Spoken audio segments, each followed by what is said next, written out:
Please, please, please, please. Everybody have a seat. Have a seat. Yeah!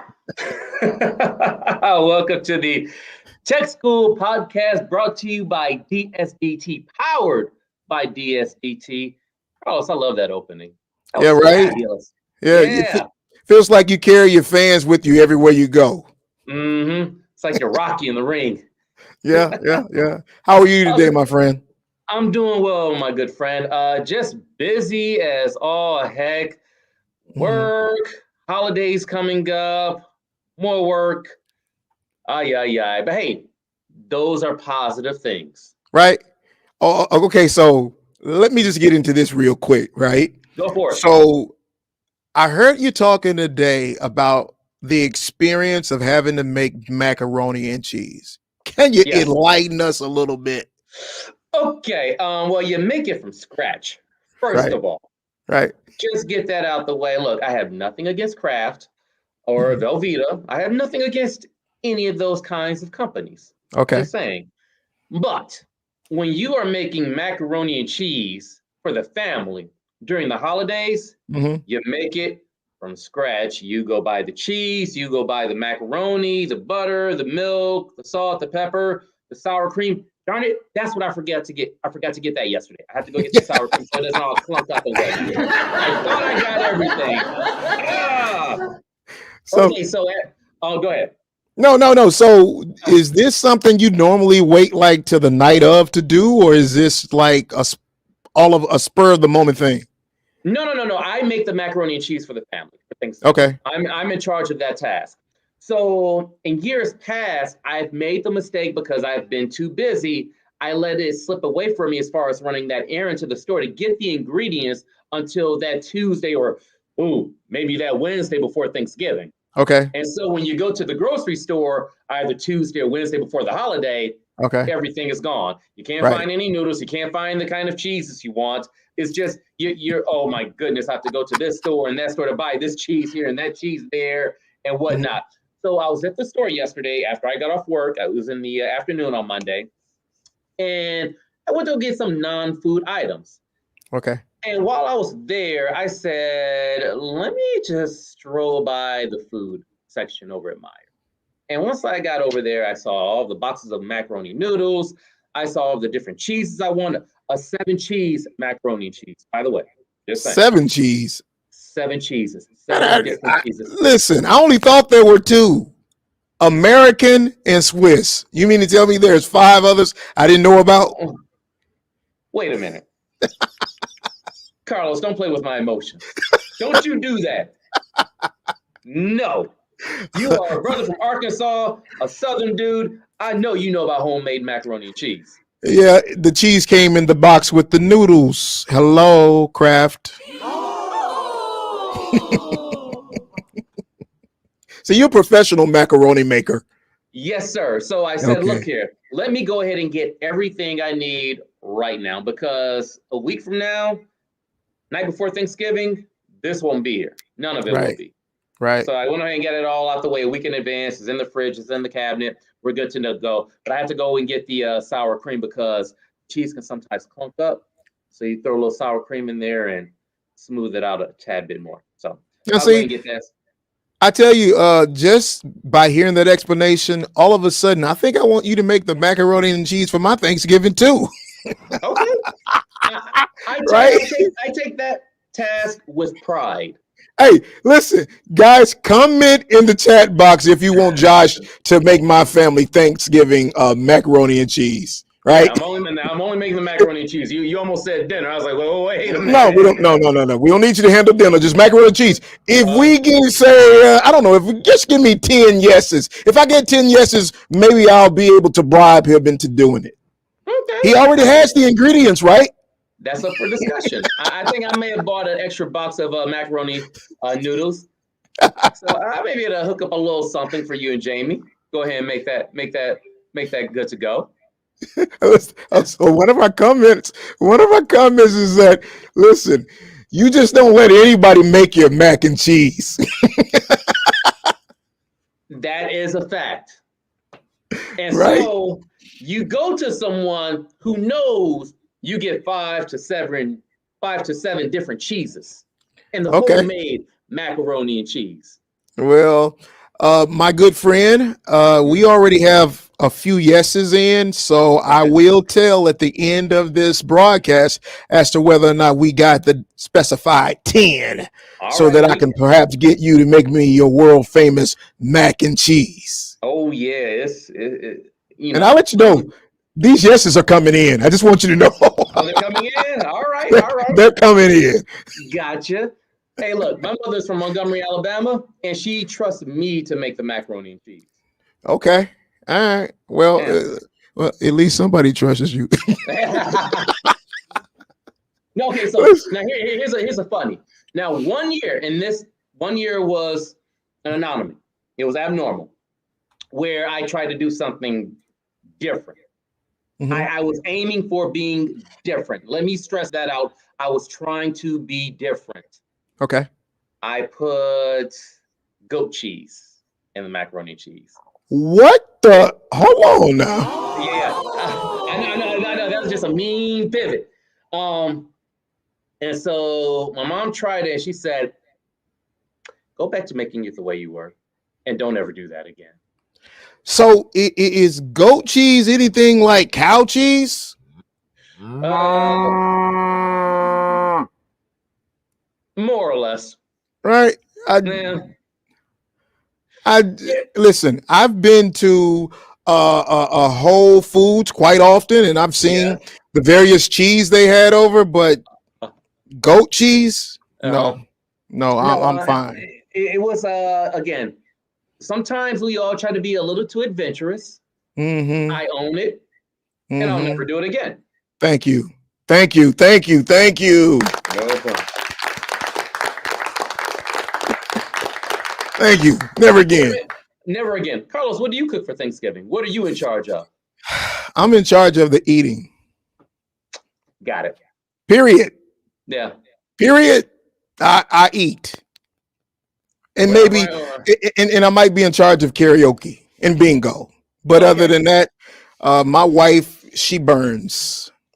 So I let her handle all the cooking events. Basically, she caters, you handle the entertainment. Yeah, well, there you go. We're a perfect match made in heaven. That's how we get down.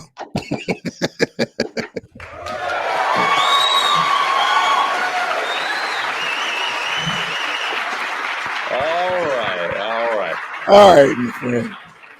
Yeah, so Thanksgiving next week, it'll be a good time for sure. Definitely.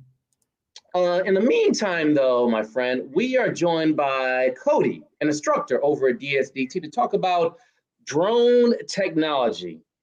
And it's something that is definitely growing more and more.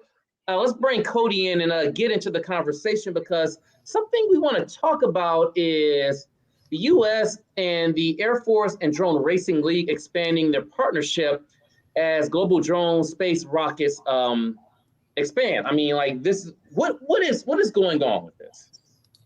Well, it's, drone racing has become a pretty big event. That's as technology grows, drone racing is becoming more popular. And DJI just released their first-person drone that goes 89 miles an hour. It really smart technology. So this is kind of in between a recruitment strategy for the Air Force, in my opinion. All of the military branches seem to do this, but it does take a lot of skill to fly these drones. The drones that you see in this video, they do not have the GPS or the systems that keep it going in the right direction without your input.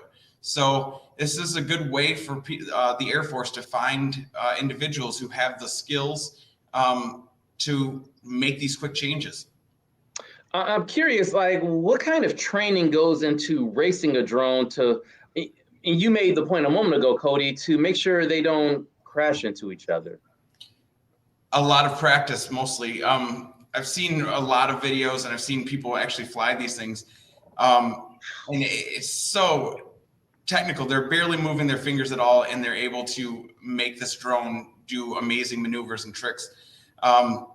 one of my students actually had a racing drone, brought it to fly with us, and it went too fast. He actually lost connection with it, and it ended up a mile and a half away almost. So we searched all over Belle Isle looking for this drone. Oh, wow. But it did land by itself eventually in the middle of the road. But these things are going extremely fast. The regulation says that we can only fly these small unmanned aircraft up to 100 miles per hour, and they are flying at around 99 just to stay within the regulation. Wow. So this is amazing to me, right? Because it's kind of like a mix of reality and video games. And, you know, so I have a son, he's a gamer. And for many years, I can remember telling him, look, man, put that controller down and go outside. But it seems like a lot of those skill sets are coming home to roost now. Am I wrong in my interpretation of what reality now meeting the online world is happening, Cody? I think you're actually, absolutely correct. It takes a certain amount of skill to maneuver the quick reaction times. And it's kind of funny that the Air Force is using this tactic. The Drone Racing League actually did the same thing when they were trying to kick off and get everyone excited. So they came out with their own game. And they would give you a drone to fly if you could do well in this game. So that's at the very start of the Drone Racing League. You could download this game. If you did really well, you could apply to get a drone and get on that Drone Racing League. So now the Air Force is using those people to recruit new pilots. How do you even get started in a Drone Racing League? Where do you look? I think it's just getting those kit drones. You can buy them off the internet. Mostly they're put together and they're meant to kind of fall apart when you crash them, so you can put them back together. People are just getting the parts, putting them together, and then practicing. It's pretty.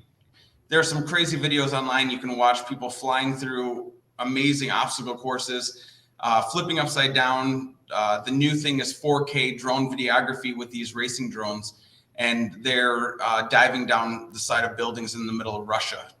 Wow. It's really awesome to watch. Yeah, I was going to ask.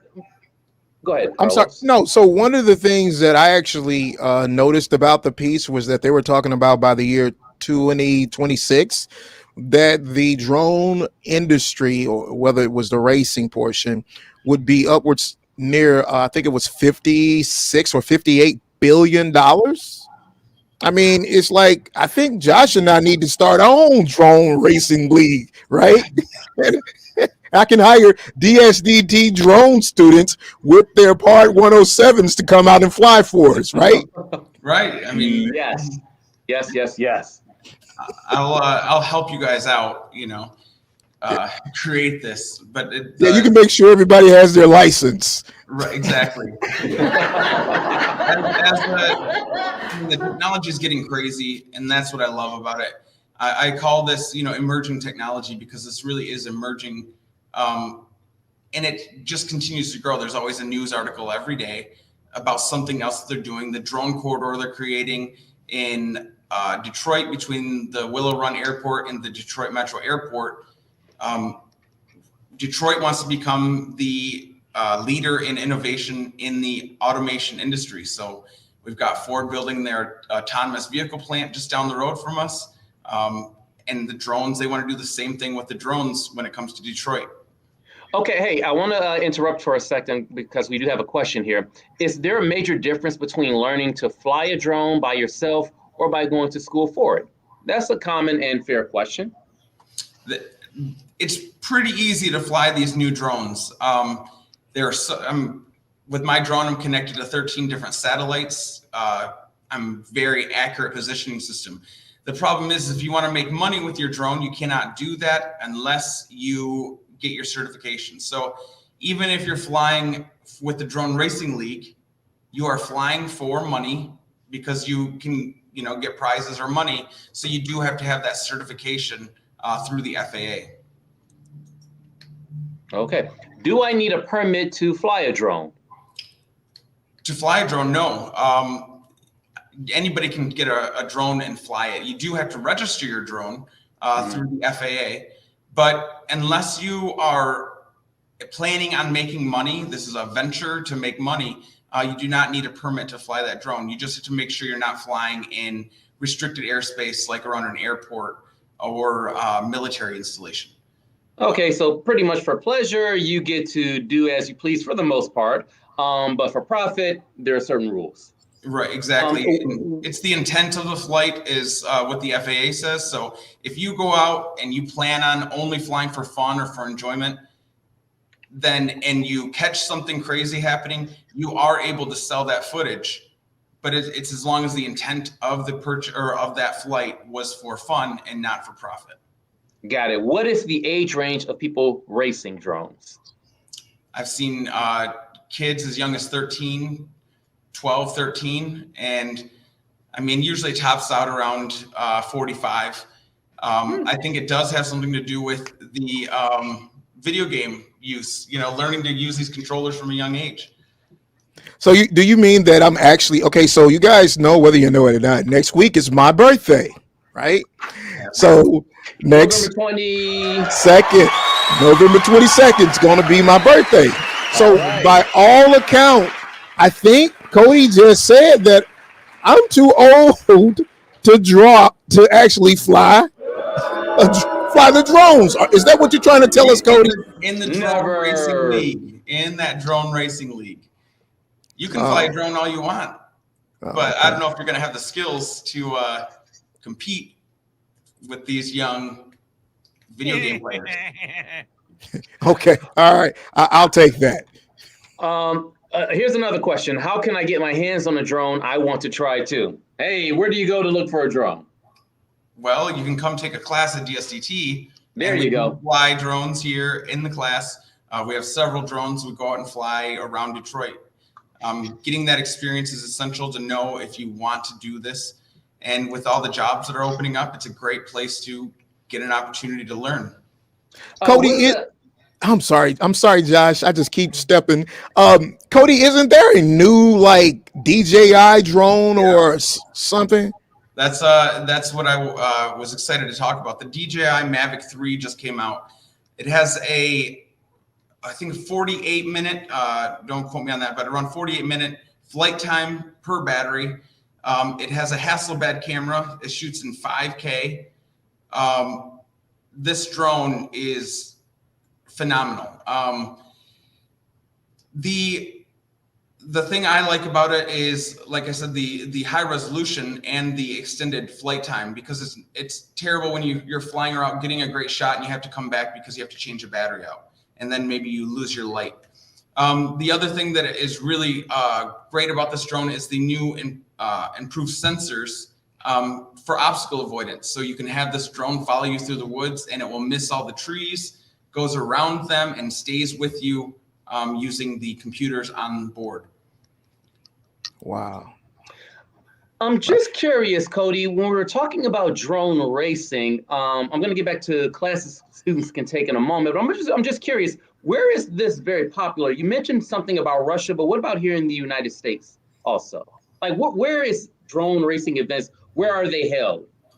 They hold them all over the place. It's just like any sport. They have different leagues.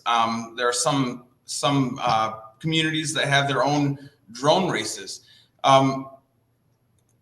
If you want to get an experience with flying and trying this out, though, in this article, it talks about how the Air Force is releasing a new game where you can fly through the U.S. Air Force Boneyard on, I think it said PlayStation, Xbox, and PC, and try to get that experience of flying one of these drone racing drones.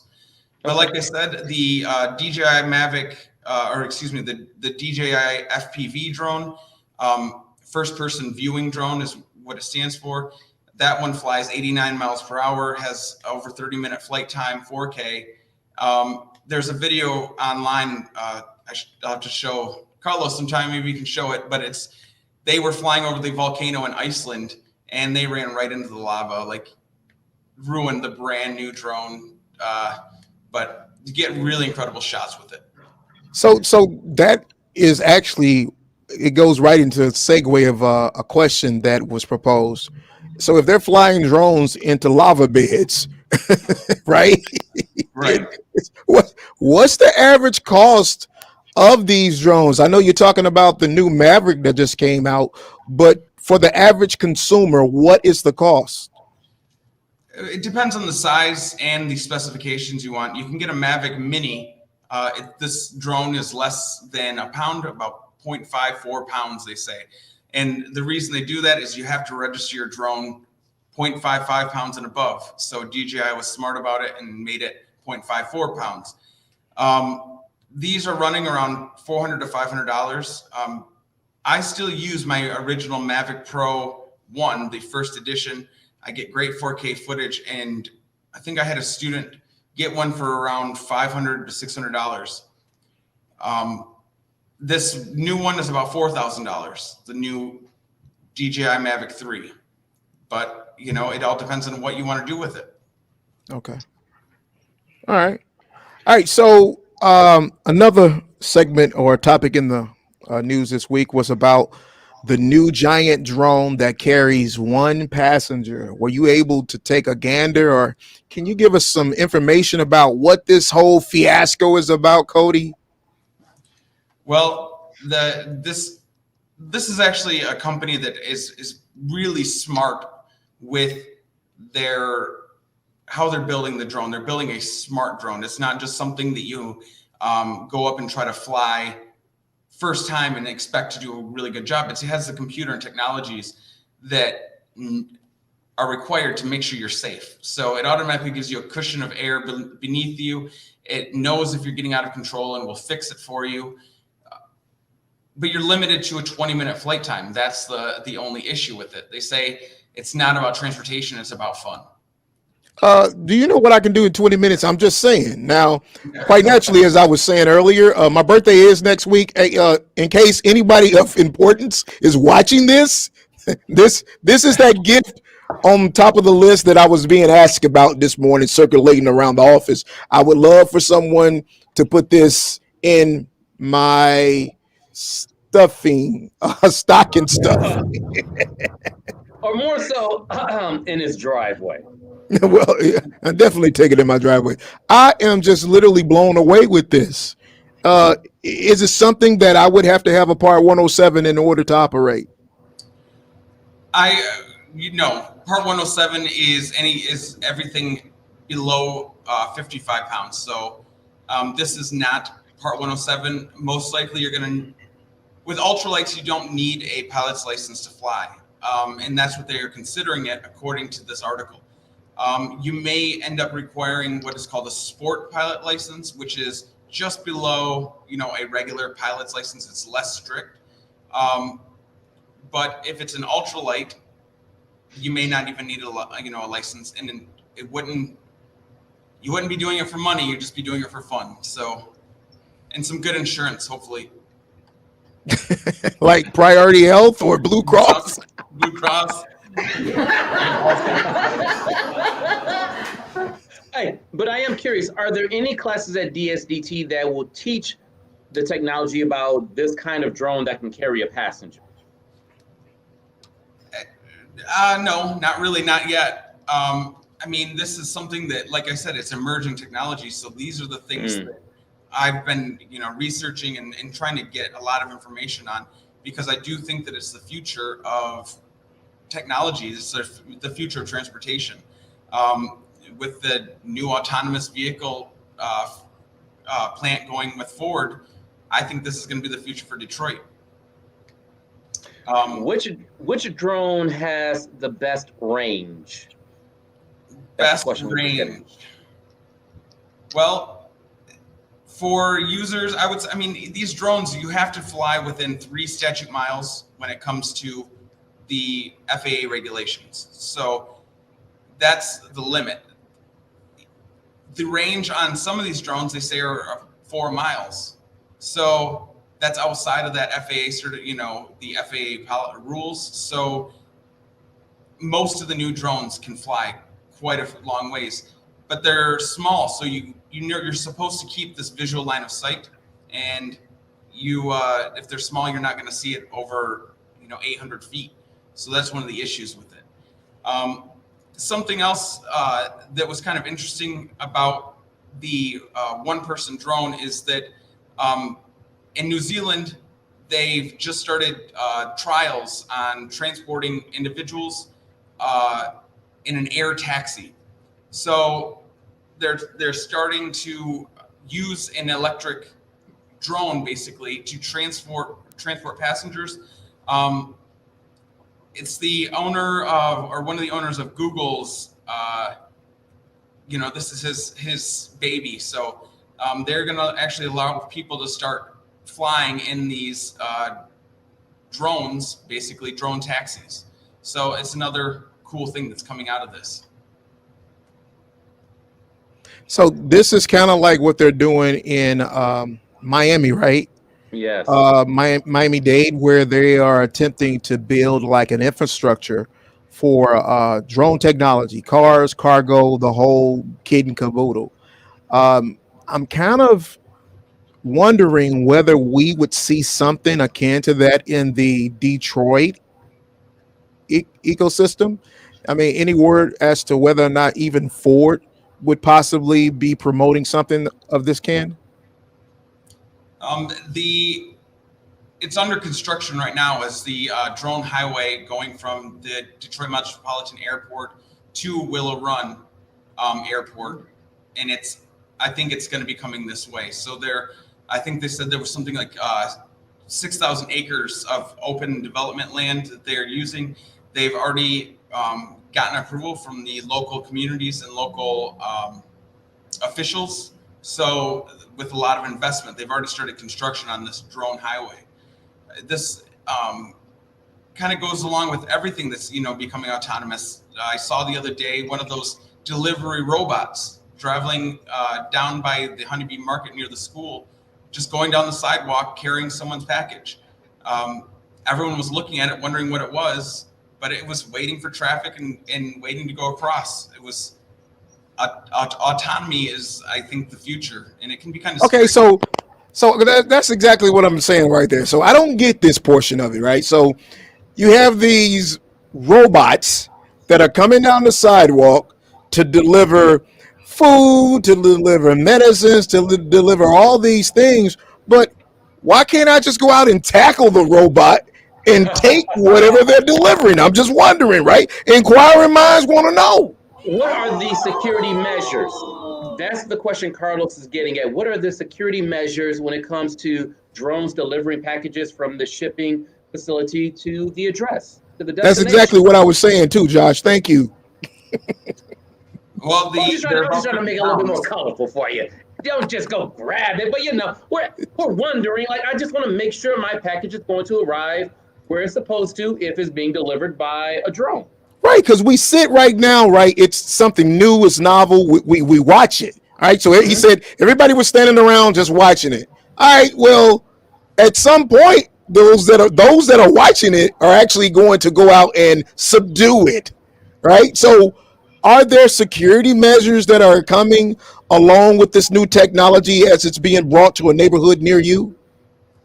Well, there's going to be GPS. Obviously, they're controlling this with their GPS, and that's how it's getting to its location. But they weigh about 50 pounds, and they're able to carry a 20-pound payload. So 70 pounds, is quite a lot of weight. It will start an alarm, and it will immediately send a signal to the company that runs these package, these robots. So, I mean, hopefully nobody just goes and takes them. I think it's still in the trial phase, but it is happening in Detroit. So that's the cool part. Drones that are part of the Simply Safe security program, where a drone will take off in your house and find any person that's coming in. So it's the future. Wow. Well, our good friend, this is his first time here, Cody, we'd like to thank you for once again showing up to impart some of that great knowledge that you have about what's happening in the drone technology community. Is there anything perhaps in the near future that your students should be aware of as they're beginning their careers within the drone technology space? I think that I guess the thing to be aware of is in April they started changing the regulations and they're loosening them up a little bit to allow individuals to fly over people when they couldn't before, fly at night when they couldn't before. Because the technology is becoming more advanced and more safe, you will be able to make this happen and fly in a safer, more convenient environment. Yeah. I see. Yeah, Jamie, that's very true. Very good point. So as long as we can get the security measure in place, I think we really got something here. We're just gonna see drones flying all in the sky, delivering our food and packages, and etc. It's Right. it's exciting, but it's also scary. I mean, if you think about the technology, it's going to be a completely there will be no secrets when these drones become used more, in my opinion. Yeah. Yeah, I agree. Thanks for coming out and chiming in this week, Cody. We appreciate you.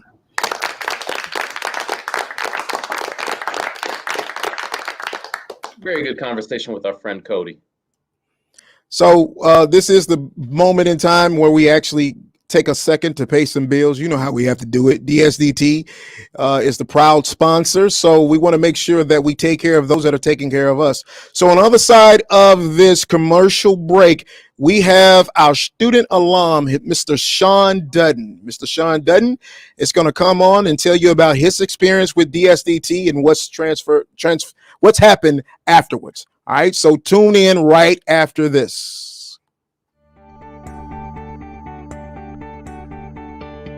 Right now, there are job opportunities in the tech industry we can train you for. In our newly renovated state-of-the-art facility, classes are beginning monthly in cybersecurity, drone technology, digital marketing, computer programming, film production, and many, many others. If you live in the Metro Detroit area and you're looking to learn a skill local employers are demanding, but one that isn't that of a laborer, at DSDT, you can learn a lot in less than a year.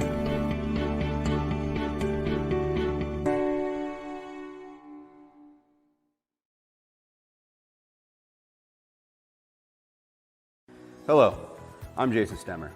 I served 5 years as a combat engineer in the United States Army. In the summer of 2019, I joined DSDT to learn advancing technologies in computer support, networking, cybersecurity, and many valuable tools in digital media. DSDT is partnered with a lot of veteran-friendly employers, and with the help of DSDT's job placement assistance, I was able to quickly begin work in the IT field. I'm very pleased with this direction, as there is unlimited potential in the technology field, with no signs of growth or demand ever slowing.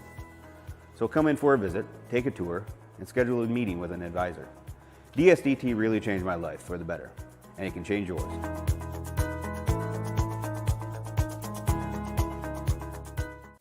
At a Detroit School for Digital Technology, we strive to provide students who are willing to learn new and exciting skill sets with a quality education in cutting-edge film technology to include recording in HD and 4K formats, drone videography, editing, and state-of-the-art color grading. Our instructors are friendly, knowledgeable industry professionals who are willing to teach.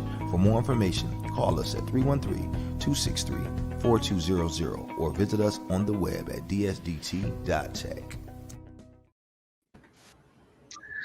Welcome back. Had to pay a few bills, as Carlos alluded to a moment ago. We are joined by Shauna, DSDT alum. How's it going, Shauna? Hello. Pretty good. How about you? Hey, doing well, my friend. Thank you for standing by and waiting on us. Get you into the conversation. Give us your background with DSDT. Oh, actually, I'll go a step further. So I'm an Air National Guard up in Washington State. I'm very, very West Coast, so it's a bit of a drive to get to Detroit. Much less to get back. Yeah. Very long drive days. Are you in the Seattle area? I'm in the woods, but Okay. further southwest, about a couple hours. Very pretty here. But I've been in the Air National Guard for now 10 years. Spent about coming up on 6-7 years of that in just IT. And I'd always been trying to get into the civilian industry, trying to get a job because I'm aiming to get into the space industry, like say SpaceX of Elon Musk, for example, Mars, the moon. And I've been having a hard time trying to get a civilian job, about 3 years of job hunting. And finally, I saw the opportunity through the brand new at the time Vet Tech program, where veterans could then go to schools, starting off with IT, to then be able to get a foothold in civilian industries. And so I applied for that, got DSDT, and I have to say it was one of the best options, best career decisions I've made in my life. While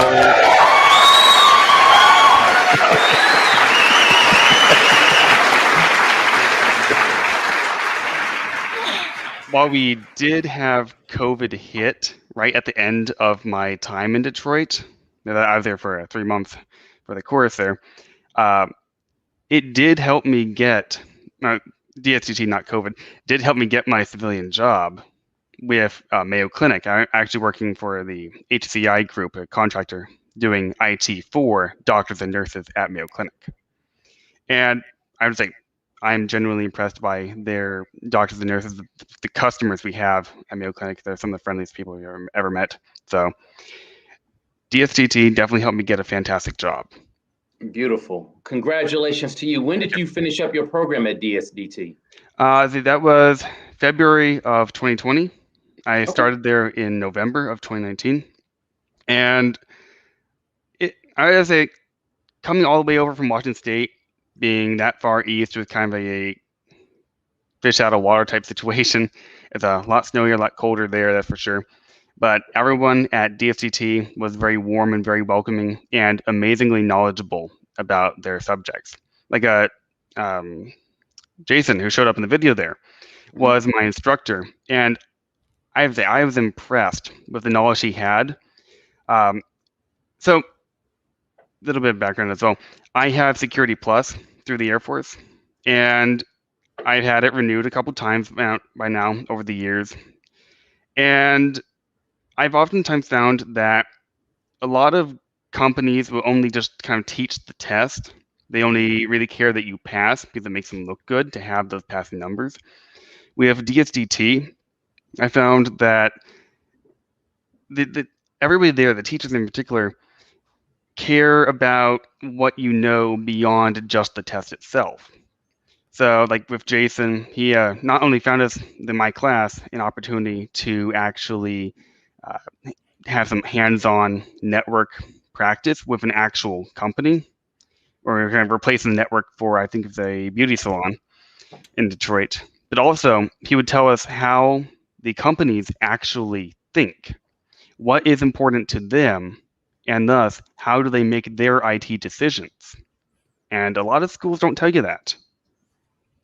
And like the military, say for example, would take the same exact subject material and focus purely on security because being the government and being the military, they want their network to be secure.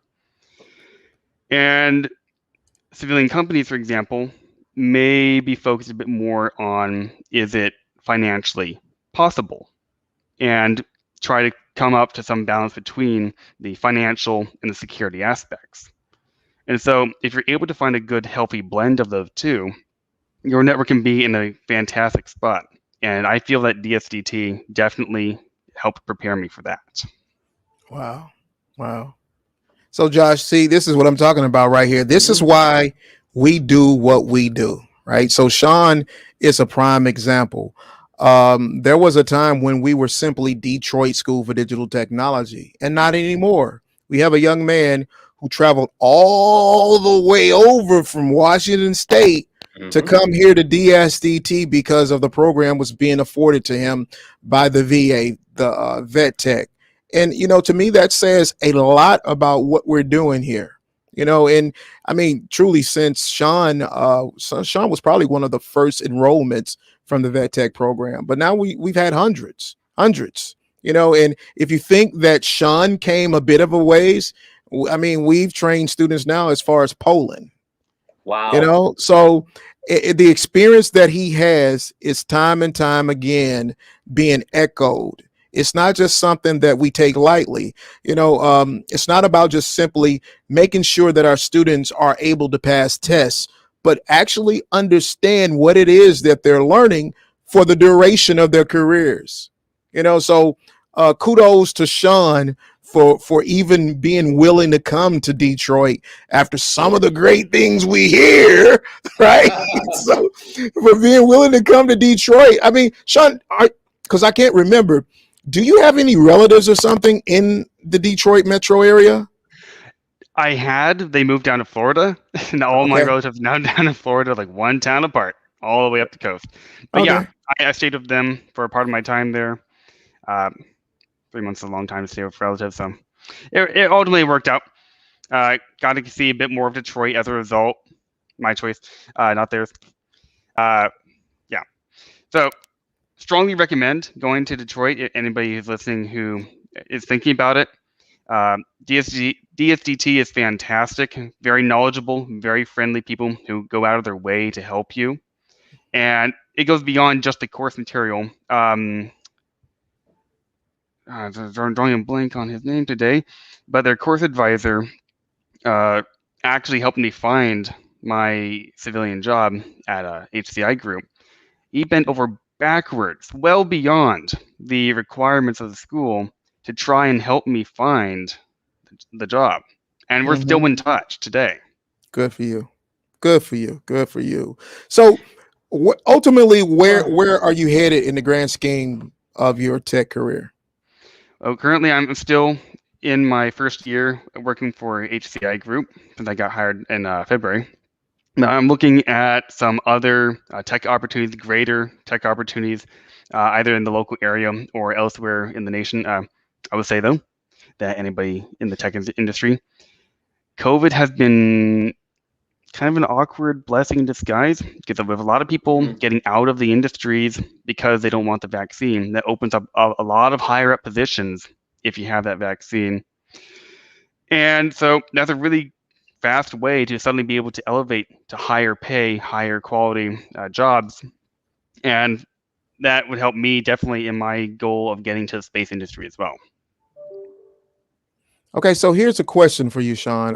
One of the viewers has asked, how did you find out about DSDT and why did you choose the school? So I found out about it because I had the GI Bill for several years, and you have to be qualified for the GI Bill just to get the vet tech qualification. And I found out about vet tech several months, probably half a year before it actually came out. They'd been publicly announced, but they had not made it publicly enterable yet. They had not made it so you actually join yet. It wasn't And accessible yet. I was one of the first people to sign up for that, and the only school that offered the certificate at the time that I was looking for was DSDT. And we looked into them, and fantastic school. We liked it more than the others we saw, and so went for it. And remind us, from the moment you finished your program at DSDT, how quickly did you enter new employment? Well, COVID definitely played a factor of that, so it kind of delayed everything by a year. But otherwise, from February to February, 12 months, largely because of COVID. Without COVID, I would have been employed within maybe a month or two, as opposed to my otherwise 3-year gap trying to find a civilian job. Wow. It's very quick. Congratulations. That's the type of story that I live and breathe for over here. That's the success that we're trying to mine within every student that we come into contact with. And the greatest thing about Sean is that he kind of already showed up with a plan. You know, I mean, DSDT can only take so much of credit for what has happened with him, but he knew definitively already what he wanted to do, and he had a plan as to how he was going to get there. Now, keep in mind, this has been over a year now, almost 2 years, and things have significantly changed for all of us due to COVID. And one of the great things about us now is that we have an even more dedicated team of workforce development agents that are assisting day in and day out with finding employment opportunities once our students have completed these classes. So hands down, I mean, I would put these guys up against anybody anywhere that if you come and take the program, at the end of the day, you will get a job. You will. All you have to do is dedicate yourself to the process. And with Sean being an example, look, if you come to the school will be a guide for people who are trying to figure out what they want to do next. But if you're someone like Sean who comes in with a plan, you can excel even quicker. Yep. It's So just something Sean, to keep in mind. it's so here's a question for you, Sean. If there were individuals right now on the other side of this lens and they were considering taking a DSDT or even other programs that are available now, what could you say to them that would help to push them on over the ledge in a DSDT way? Oh, and definitely. So again, kind of reiterating that other schools that I've attended for my certificate really only teach the test itself. My time at DSDT, that not only are you learning the material, but you're learning how to think about IT, how to think about the test, the actual contents, why things are the way they are, which in my experience, have been absolutely vital. Like, I see the vast majority of the information that we covered in the course itself in my civilian job. And some of it also in the military side, which is a bit more eccentric in what kind of network I'm dealing with there. So I feel like the civilian side, I got a bit more of it because of just how much broader the civilian side is compared to like the military networks. I would say absolutely go for it. Yeah. You're going to get far more help, more knowledge, more of an understanding from the teachers at HCI than you'd ever find anywhere else, even from like the actual test books, studying for the material. So did you actually have the security clearance as well? Yes, I got top secret. So did that kind of aid and abet in your process being more expedited? I'd say that in the fact that the people in my civilian team were all, like, at least half of them are also ex-military or prior military, that definitely had some bearing on it because they understood the military background. So yeah, I'd say probably, yeah. Okay, fair enough. Josh? Well, I mean, what more can you say? Do it. Just do it. Just do it. If you're looking for a career in technology, I mean, you keep hearing about stories such as Sean. I mean, there it is right there. Here I am curious, Sean, you know, being a vet or being a military vet, any particular red tape, like what's the process? We haven't really talked about that before. Like, what's the process someone such as yourself would have to go through to make sure you get your Pell Grants and et cetera, just to get the ball rolling? You know, not everyone is going to be as focused as you. So someone who may need a little bit more guidance to get to that point, what are some things they need to be mindful of or should do? Well, I will say, though, that I was one of the early adopters of the vet tech program, so it may have shifted a little bit since then. They've definitely became a bit more streamlined as the process is going on. But you first have to be applicable to receive the GI Bill before you can even get the vet tech. If you cannot get the GI Bill, you can't get vet tech because it's one leads to the other. Yeah. And you don't use up your GI Bill at all. Vet tech is its own separate pool of money for veterans. They also cover lodging up to a certain dollar amount, and that was instrumental during my time in Detroit. From what I recall of the process, you just go on to the Vet Tech website and you apply for it. You have to be able to prove that you can get the GI Bill. So I believe I had to apply for the GI Bill as well on the side. Not that you actually have to use it at all. Even if you are good to go, it does not necessarily mean that you're draining your GI Bill at all. But yeah, you apply for the Vet Tech website, the form, and then you have to go and select the school and send the form to the school, if I recall correctly. It's been quite a while. But it was definitely a very quick process, very fast, very streamlined as time went on, because they actually were working on it heavily at the time that I got it. So it should be a lot easier now to actually submit the forms, get it arranged with the school, and go through the admission process of the school itself as well. Other than that, it's really just when you start. Right. Yeah. Right on. Classic case of, you know what, Josh? What? You can.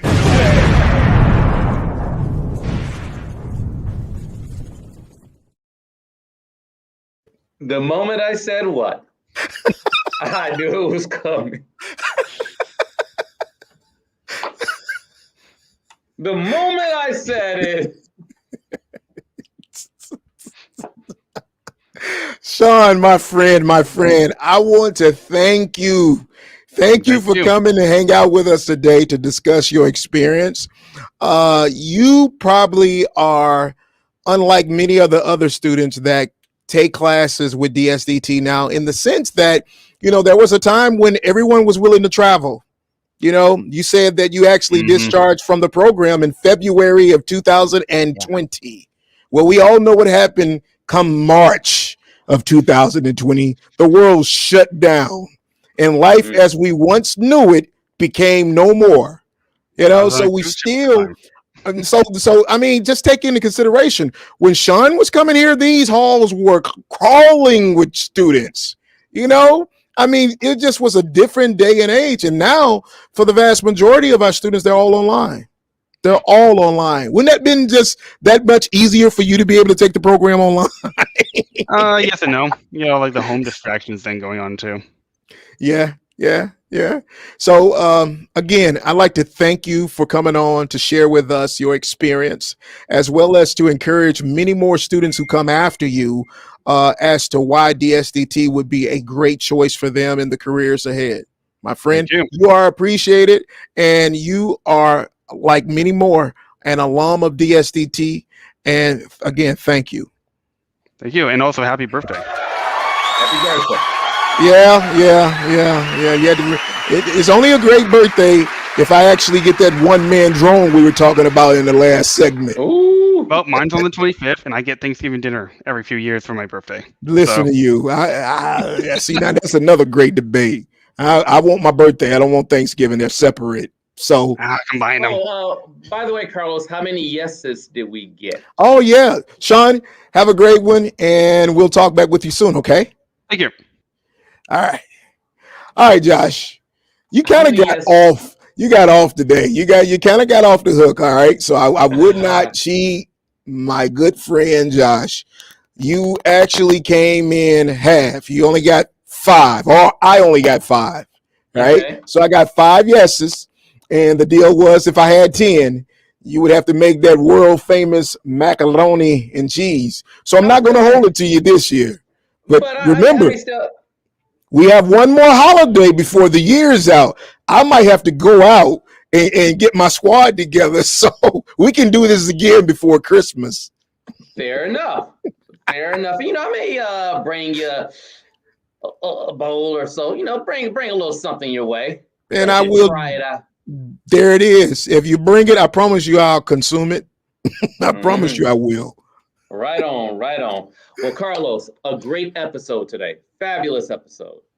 Yep. Good dialogue, good information. Great to hear from people like Sean who come in focused. And again, DSDT is a guide, but if you come in with a plan, it's even sweeter. That it is. Always have to keep that in mind.